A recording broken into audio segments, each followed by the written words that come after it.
निम्न में से कौन से अशोक के शासन के समय प्रांतीय राजधानी नहीं थी? कल भी ये हुई है, इसका जवाब दे दो। प्रांतीय राजधानी की बात है क्या? चलते हैं इसके समाधान की ओर। तक्षशिला कहाँ है? तो ये उत्तर पश्चिम भारत में हमारा प्यारा पड़ोसी वहाँ है तक्षशिला। तक्षशिला के बारे में भी आज अध्ययन करेंगे आगे के क्वेश्चन में। अभी यहाँ देख लेते हैं स्वर्णगिरी दक्षिण भारत में। क्या? दक्षिण भारत में धौली है, ये अभिलेख है अशोक का। किसका? अशोक का। जहाँ से धौली और जोगढ़ से प्रतक कलिंग स्तंभ लेख मिला, वो प्रतक कलिंग जो क्या है लेख मिला है। एक लाइन जो कल शिलालेख बताए थे आपको, शिलालेख पे लाइनें लिखी हुई हैं 14। एक शिला है उस पे 14 लाइनें, उनमें से 11, 12 और 13 लाइन नहीं है धौली में, और उसकी जगह 2 प्रतक लेख है जिसको कलिंग लेख कहते हैं। तो ये क्या? ये तो अभिलेख हुआ। और तोसली ये किसकी राजधानी थी? जो किसकी राजधानी थी?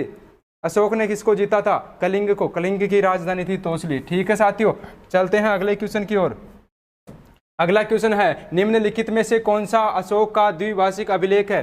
कौन सा द्विभाषिक अभिलेख है जिसमें 2 भाषाएं हैं? क्या? 2 भाषाएं हैं, ऐसा अभिलेख कौन सा है? शहबाजगढ़ी है, तक्षशिला है, या सर एक कोना भी? सही बात है। चलो ठीक है, यहाँ क्या ये सर एक कोना है कहाँ है? ये है अफगानिस्तान की तरफ। अफगानिस्तान भारत का जो अपने पड़ोसी का पड़ोसी, यानी अपना भी पड़ोसी है पर डायरेक्ट पड़ोसी नहीं है, अपने पड़ोसी का पड़ोसी है। शहबाजगढ़ी की कल बात हुई थी, खरोष्टी लिपि में लिखा हुआ है। तक्षशिला की बात हो गई, ये कहाँ है? पाकिस्तान में, हमारे पड़ोसी पाकिस्तान में है। ठीक हो? ये क्या है? पंक उदक सन्नी रोधे मौर्य शासन काल मौर्य प्रशासन। क्या? प्रशासन की बात हुई है साथियों। यहाँ द्वारा किया जाने वाला जुर्माना था। क्या? एक जुर्माना था। किस पे लगाया जाता था ये जुर्माना? ये बताना है। एक तो ये सड़क पे कचरे फेंकने के लिए लगाया जाता था, या पीने के पानी को गंदा करने के कारण लगाया जाता था, या मंदिर को गंदा करने या कूड़ा फेंकने के कारण लगाया जाता था साथियों। ये सड़क पे कचरा फेंकना। क्या? पंख यानी कचरा, उदक यानी जल, और सन्नी रोधे जो पंख यानी कचरा, पानी और कचरे को सड़क पे फेंक दोगे तो क्या होगा? निरोध यानी रुक जाएगी। क्या? सड़क रुक जाएगी, यानी सड़क पे कचरा, यानी पंख उदक सन्निरोध। कौन सा उदक? पंख उदक सन्निरोध। ठीक है साथियों, चलते हैं अगले क्वेश्चन की। ये कॉन्सेप्ट के क्वेश्चन थे साथियों, कॉन्सेप्ट के। निम्न स्थानों में से कौन सा स्थान मौर्य साम्राज्य का प्रांतीय केंद्र नहीं था? प्रांतीय केंद्र बताना है हमें यहाँ। प्रांतीय केंद्र कितने प्रांत थे? 5 प्रांत थे। कल इनके बारे में डिटेल में बात हुई। बिल्कुल सही आंसर उमा, बिल्कुल सही आंसर। ये क्या है? कौशाम्बी। कौशाम्बी क्या है? कौशाम्बी क्या है? ये तो गई। क्या? कौशाम्बी है जो इसका अभिष्ट उत्तर है। तोसली क्या है? तोसली कलिंग की राजधानी, अभी बात हुई। उज्जैनी क्या है? अवंती की राजधानी उज्जैनी। ठीक है। और तक्षशिला पाकिस्तान में। ठीक है, आज ये तक्षशिला बहुत आएगा, तो इस तक्षशिला का आज पोस्टमार्टम करना है आगे के क्वेश्चन में। मौर्य काल में उदक भाग था, एक सिंचाई कर था, ये सुमा श्लोक था, तीर्थ यात्रा करता या बौद्ध भिक्षु को दिया जाने वाला भूमिदान था। ये आज कौन सा? मौर्य काल में उदक क्या है? उदक यानी जल होता है, और जल को सिंचाई से मतलब होता है, तो यहाँ आंसर सीधा हम जल दे सकते थे साथियों। ठीक है, चलते हैं अगले क्वेश्चन की ओर। अगला क्वेश्चन 10 वर्तमान नगर पालिका प्रशासन का कौन सा कार्य मौर्य काल से जारी है? क्या? ये नगर पालिका जो आज काम करती है, क्या? जन्म मृत्यु का पंजीकरण, वो मौर्य काल में भी होता था। नगर परिषद का जो वर्तमान काल, क्या ये पंजीकरण है? तो पंजीकरण का काम आज भी होता है, नगर पालिका करती है, उस टाइम भी करते थे, है ना। मौर्य काल में स्वर्णगिरी स्थान क्यों प्रसिद्ध है? स्वर्णगिरी स्थान क्यों प्रसिद्ध है ये बताना है। व्यापारिक केंद्र है, मूर्ति कला का केंद्र है, या फिर धार्मिक केंद्र है, या फिर राजनीतिक केंद्र है, ये बताना है। भाई साहब वो कितनी बार बता दिया कि दक्षिण भारत में स्वर्णगिरी है, तो वो राजधानी बता रखी है। कितनी बार बता दिया? राजधानी है। दक्षिणापथ की राजधानी है, तो राजनीतिक केंद्र नहीं हुआ क्या? अरे जयपुर क्या राजनीति, दिल्ली क्या राजनीतिक केंद्र, बोल भोपाल क्या राजनीतिक केंद्र हुआ कि नहीं? तो ये राजनीतिक केंद्र होगा साथियों। क्या कर रहे हो आप? है थोड़ा कॉन्सेप्ट पढ़ना ही एक चीज नहीं हो, एनालिसिस भी करते रहो। सांची का स्तूप किस राज्य में है? सांची का स्तूप बताना है। उत्तर प्रदेश में है, मध्य प्रदेश में है, या फिर महाराष्ट्र में है, या फिर आंध्र प्रदेश में है? यहाँ है मध्य प्रदेश में है सांची का स्तूप। मध्य प्रदेश में कहाँ? भोपाल से उत्तर पश्चिम। क्या? भोपाल राजधानी है ना, भोपाल जो राजधानी है उसके उत्तर पश्चिम है, यानी उत्तर पूर्व, अरे उत्तर पश्चिम का नाम आ गया, उत्तर पूर्व में है साथियों, ये लगभग 45 किलोमीटर, लगभग 45 किलोमीटर विदिशा में है, विदिशा में है, भोपाल के उत्तर पूर्व में विदिशा में है सांची का स्तूप। और देख लो आप क्या है सांची का स्तूप। 13 क्वेश्चन आ गया क्या? अच्छा आगे दिखाएंगे आपको सांची का स्तूप, ठीक है। अशोक मौर्य के प्रस्तर स्तंभ पर पशु आकृतियों और अभिलेख खुदवाने की कला प्रभावित थी। कहाँ से उसने ये प्रेरणा ली कि उनको पशु आकृति स्तंभों पे लगाई जाए? होगा या क्या? ए ईरान के दारा प्रथम से, ईरान के दारा प्रथम से, राजी मत हो, ईरान के दारा प्रथम से, दारा प्रथम, ये लो प्रथम, दारा प्रथम से इसने अभिलेख लिखवाने, अभिलेख की क्या ली, प्रेरणा ली। और उन पे जो क्या बने हुए हैं, कल जो चित्र दिखाए थे, सौंड, क्या शेर, और क्या वर्षभ, ये क्या, और क्या हाथी, ये सब क्या प्रेरणा ली कहाँ से? यहीं से। कहाँ से? ईरान के राजा दारा प्रथम से। चलते हैं अगले क्वेश्चन की ओर। और अगला क्वेश्चन रहा ये आपके पास, मौर्य काल में शिक्षा का सर्वाधिक प्रसिद्ध केंद्र कौन सा था? इस पे होने वाली है आज चर्चा। बिल्कुल सही आंसर, क्या? तक्षशिला। क्या? तक्षशिला होगा इसका अभीष्ट उत्तर साथियों। तक्षशिला अभी बताया हमारे पड़ोसी के पास है तक्षशिला। तक्षशिला क्या था? एक विश्वविद्यालय था। कब था? तो ये देख लो, ये तक्षशिला विश्वविद्यालय क्या है इसमें, इसको देखो एक बार शांति से एक बार देख लो। मैं साइड में हो जाता हूँ, फिर इसके बारे में तो एक दो बात और बता देते हैं। ये तक्षशिला कहाँ है? पाकिस्तान में स्थित है।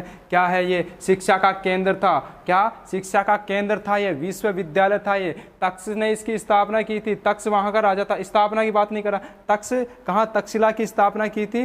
तक्ष ने। तक्ष कौन था? भरत का पुत्र। भरत कौन? राम का भाई, राम के भाई भरत का पुत्र तक्ष था। तक्ष ने तक्षशिला की स्थापना की। तक्षशिला का वो राजा था। ये स्तूप था साथियों, ये टूटा हुआ है अभी। क्या ये टूटा हुआ है? ये स्तूप था। ये जो ये बने हुए हैं ना, और एक ये वाला हिस्सा है ना, यहाँ गुरु बैठ के अपने शिष्य को ज्ञान दिया करता था। क्या? उनको बोध दिया करता था। क्या? बुद्धत्व की प्राप्ति करवाया करता था साथियों। बौद्ध धर्म हमने पढ़ लिया तो अब बुद्धत्व हो गया, और आप भी बुद्धत्व की ओर अग्रसर हो जाओ साथियों। क्यों? ये लो सांची का स्तूप, ये इधर कैसे आ गया? ये सांची का स्तूप है। सांची के स्तूप में क्या ये है इसका द्वार, क्या? प्रवेश द्वार, विशाल प्रवेश द्वार। अगला क्वेश्चन, प्राचीन भारत का कालखंड जिसमें मंडल कूपों, घेरदार यानी मंडल यानी घेरदार का कूपों का सबसे पहले उल्लेख मिला है। मंडल कूप यानी घेरदार कुओं का सर्वप्रथम उल्लेख मौर्य काल। एकदम सही आंसर होगा यहाँ मौर्य काल। मौर्य काल में क्या? मंडल कूप क्या होते हैं ये तो जान ही गए हो। कूप यानी कुआं। क्या? कुआं, ठीक है। कुआं जो होता है, आज वाला कुआं जो बोरवेल से बोर करवाते हैं वैसा ही कुआं, वो थोड़ा छोटा होता है। बाकी इस यहाँ जो मिला है वो बड़ा है, ठीक है तो वो भी कुआं ही, थोड़ा छोटा हो गया। अब मंडल का मतलब क्या है? मंडल का क्या है? बिल्कुल गोल। क्या? गोल कुओं का उल्लेख कहाँ सबसे पहले? कहाँ? तो मौर्य काल में उल्लेख। क्या? ये प्रमाण मिले हैं, ठीक है। ये घेरदार, ठीक है। चलते हैं अगले क्वेश्चन की ओर। अगला क्वेश्चन है, सुमेलित कीजिए पूरा अवशेष स्थल प्रस्तर हाथी कहाँ से मिला है? एशियन सिंह कहाँ से? प्रवेश द्वार, और क्या? मूर्ति, 3 मूर्ति। ये बताना है हमें आंसर। इसका सही आंसर होगा साथियों डी। क्या सही आंसर होगा इसका? डी क्यों होगा? अभी देख लो। प्रस्तर हाथी ये धौली से मिला है। क्या? धौली से मिला है। और 4 सिंह सारनाथ से बात हो गई। सांची के प्रवेश द्वार की अभी पिछले पेज पे बात हुई है, भव्य प्रवेश द्वार था। ये 3 मूर्तियां अजंता से न मिलके एलोरा से मिली है साथियों। कहाँ? एलोरा से मिली है, ठीक है। ये देख लो, ये पुस्तक है। निम्न में से किस की तुलना, किस पुस्तक है? किस पुस्तक, यह पुस्तक मान लो पुस्तक है की तुलना मैकियावेली के प्रिंस से की जाती है। एक पुस्तक है अपने भारत के एक लेखक की जिसकी तुलना मैकियावेली के प्रिंस से की जाती है। मैकियावेली का प्रिंस क्या है ये भी देख लो। इटली का क्या था? एक इटली का क्या था? लेखक था, उसने द प्रिंस एक क्या किताब लिखी है, ठीक है साथियों। तो इसकी तुलना किससे की है ये बता दीजिए। बिल्कुल गलत आंसर आ रहा है यहाँ आंसर होगा क्या? अर्थशास्त्र। क्या? अर्थशास्त्र होगा। अर्थशास्त्र में भी क्या है? राजा को क्या दिया गया है? ज्ञान दिया गया है, ये मान लो रे ज्ञान देवा की बात है। प्रिंस कहीं है, प्रिंस यानी एक छोटो राजकुमार है, राजकुमार राजा बनवाड़ो है, विश्व पहले ये के मायने ज्ञान दियो गए कि तुम कहीं करनो है कहीं कौन करनो, या बात है। और इटली की बात है, इटली को राजकुमार सो, ठीक है। ये द प्रिंस की अर्थशास्त्र में और एडे भी ज्ञान ही दिए है, कहीं कहीं करना चाहिए है, सप्तांग सिद्धांत वगैरह।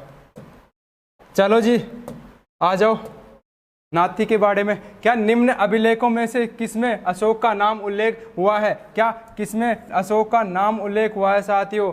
अह, रोरा, गुर्जरा और ब्रह्मगिरी, सारनाथ, पटा। इसका सही आंसर होगा गुजरात। क्या ये गुर्जरा, क्या गुजरात का नाम आ गया साथियों ऐसे जल्दी? क्या गुर्जरा। अब इसको आप कैसे याद रखोगे? 4 जगह से मिला है, मास की गुर्जरा, नेतुर और मास की गुर्जरा, नेतुर और एक है उदय गोलेन, उदय गोलम। क्या अब इसको अशोक के हैं ये, तो कैसे याद करेंगे कि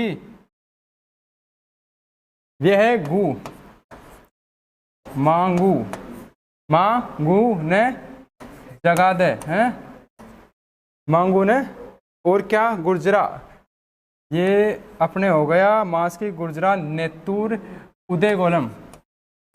अरे अशोक आये छे मांगू ने उठा दे, अशोक आये छे मांगू ने उठा दे, कौन आये छे? अशोक आये छे, तो कहीं करा मांगू ने उठा दे भाई, वो मांगू भी खेरो छे, तो मांगू ने उठा दे, अशोक आये छे, मांगू, मास की गुर्जरा और नेतुर, उदय गोलम। ठीक है साथियों, ये 4 है, यहाँ से अशोक का व्यक्तिगत नाम मिलता है साथियों। चलते हैं अगले क्वेश्चन की ओर। अगला क्वेश्चन है, निम्न में से सम्राट अशोक की वह पत्नी कौन थी जिसका उल्लेख अभिलेख में मिलता है? ये बताना है। चंडाला, चंडाल का, गौतमी, चारुमती, कारुवाकी।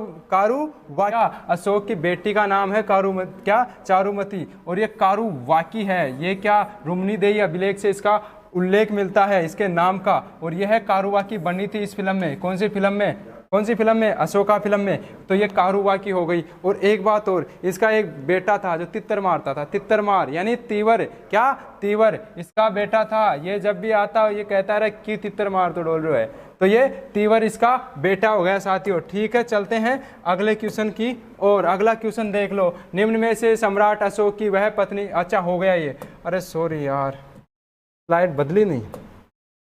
अरे विष्टि क्या है? विष्टि क्या है? ये अनुष्ठान है, प्रांत है, बेगार है या जिला है? अच्छा दूसरा है सचिन का। सचिन बिल्कुल सही आंसर है। विष्टि क्या था? बेगार था। कब?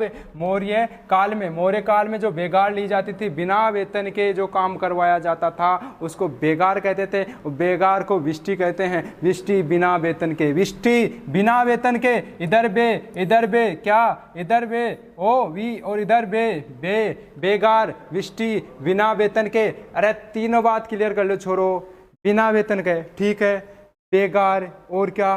विष्टि। ठीक है, चलते हैं अगले क्वेश्चन की ओर।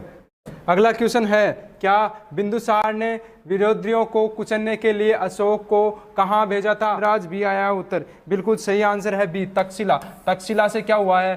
तक्षशिला से में विद्रोह हुआ। कब? चंद्रगुप्त या बिंदुसार के काल में। क्या? बिंदु है ना, बिंदुसार के काल में क्या हुआ? विद्रोह हुआ। तो क्या कहा बिंदु ने कि बिंदु, अशोक तू जा, तू सल्टा क्या